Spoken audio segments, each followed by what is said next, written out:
SpongeBob's Secret Valentine by David Lumen and illustrated by Heather Martinez. "Ready, Gary?" SpongeBob asked. His pet snail looked up and blinked. "Okay, fetch!" yelled SpongeBob as he lobbed a ball of kelp over Gary's head. "Meow," said Gary, watching it fly by. "Good effort, Gary," said SpongeBob enthusiastically. You see.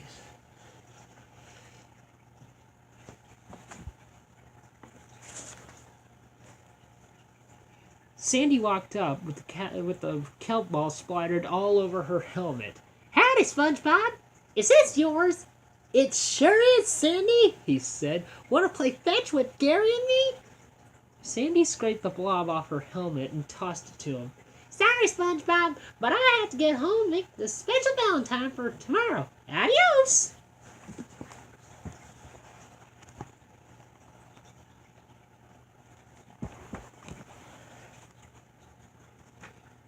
"Did you hear that, Gary?" "I bet that," asked SpongeBob. "I bet that special Valentine Sandy's making is for me. I'd better start making one for her." "You like Sandy?" bellowed Patrick as he crept up behind startling SpongeBob. "Of course, Patrick. Of course I like Sandy, Patrick. She's my friend."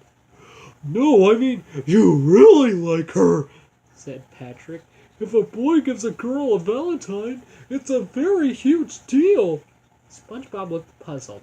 "What do you mean?" "Now you'll have to spend all your time with Sandy, and you won't have time for any of your friends," explained Patrick. "Oh, SpongeBob, I'll miss you, little buddy." With that, he ran off crying.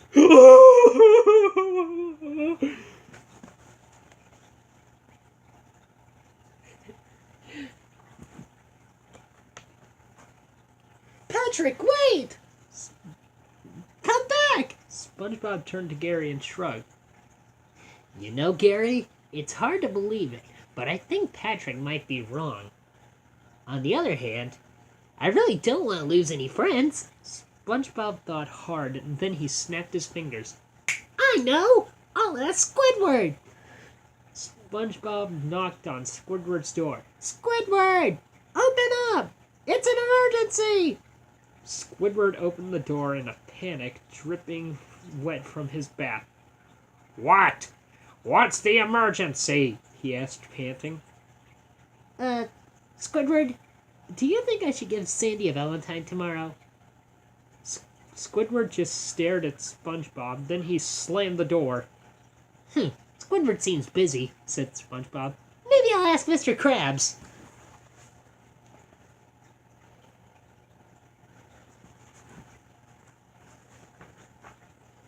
At the Krusty Krab, Mr. Krabs leaned back in his chair. "Sure, SpongeBob, I'd be glad to give you some advice." "Save every penny you make." SpongeBob interrupted him.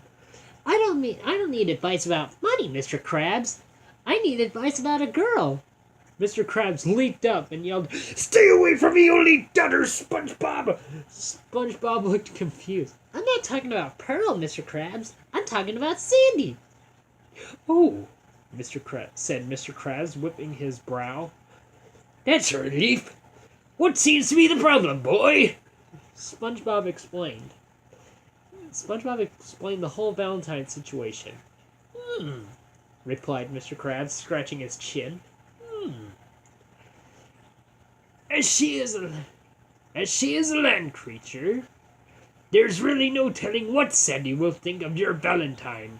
I suggest you go over to her tree dome." SpongeBob brightened up. "To ask her?" "No!" answered Mr. Krabs. "To spy on her."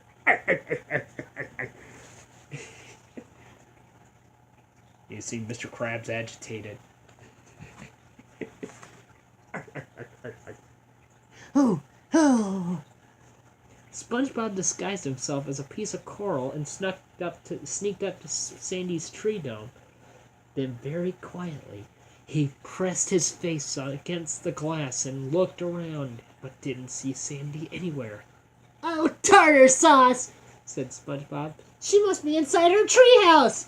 I've got to go in. Shh. Need to be very quiet so Sandy won't hear us.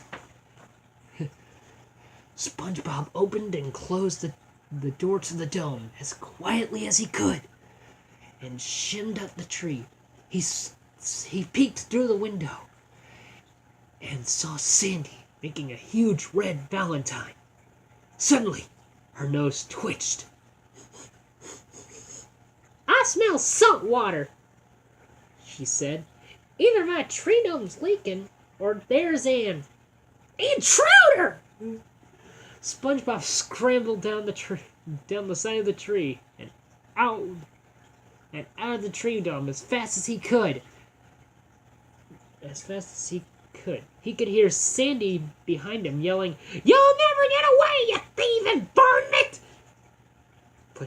But he did get away. Just barely.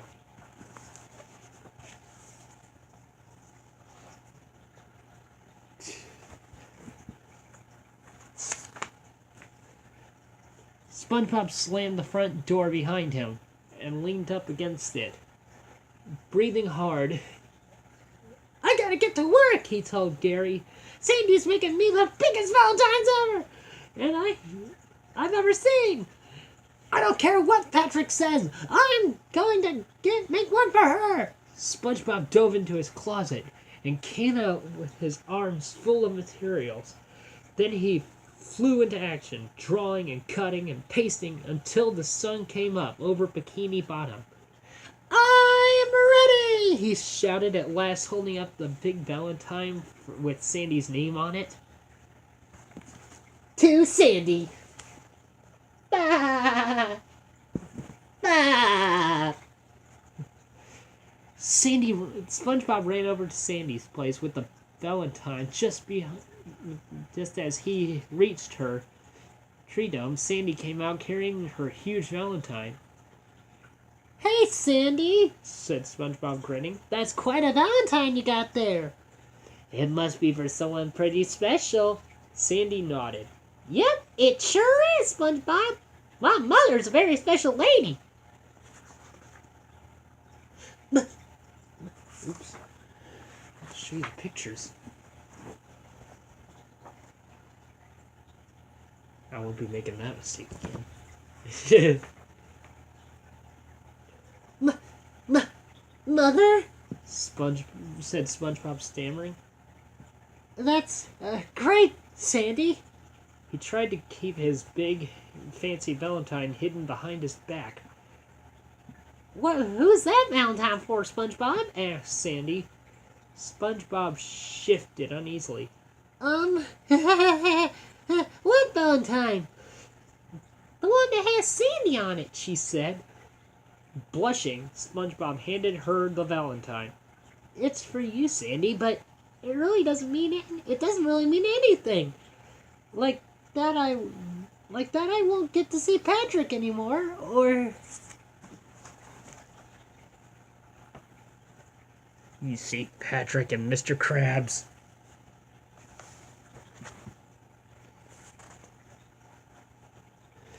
Gosh, SpongeBob, Sandy said, smiling. This Valentine's prettier than a Texas barbecue on the 4th of July.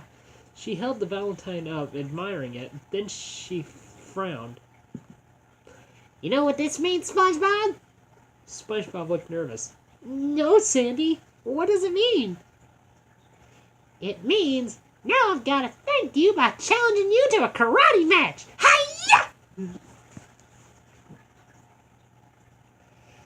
Isn't that just sweet? Wow, thought SpongeBob. My friendship with Sandy hasn't changed a bit. Patrick was wrong. Hi-ya! Yelled Sandy, flying through the air. Hi-ya! Screamed SpongeBob, and they spent the rest of Valentine's Day chopping happily away at each other.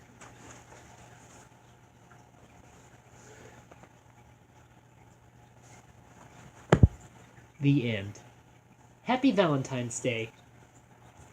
Stay tuned for more. Subscribe here to see more of my content, and be sure to check out the rest of this video. You'll get more stories coming soon. Bye!